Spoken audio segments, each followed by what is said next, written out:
Nanguna si Vice President Sara Duterte sa resulta ng isinagawang tugon ng masa survey para sa unang quarter ng taon sa tinatawag nilang hypothetical head-to-head presidential match-up sa darating na 2028 elections.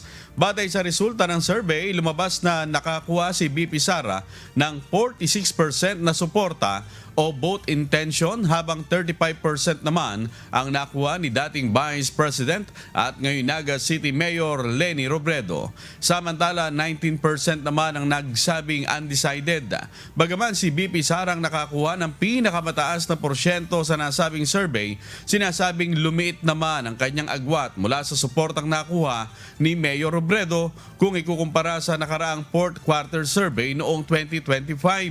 Ayon sa Okta Research Group, isinagawa ang nasabing survey mula March 19 hanggang March 25, 2026 sa 1,200 adult respondents. Nakapaloob sa survey na ipinresinta sa mga respondent ang 26 na potential presidential contenders. Kasama rin sa mga pinagpilian sa naturang survey sina Manila City Mayor Isko Moreno Domagoso, Senator Raffy Tulfo at Senator Bam Aquino. Nauna nang inianunsyo ni Vice President Sara Duterte ang kanyang planong pagtakbo bilang presidente sa darating na 2028 elections, habang inihayag na rin ni Mayor Leni Robredo na wala siyang planong kumandidato sa 2028 at sa halip ay nais niyang manatili bilang alkalde ng Naga City.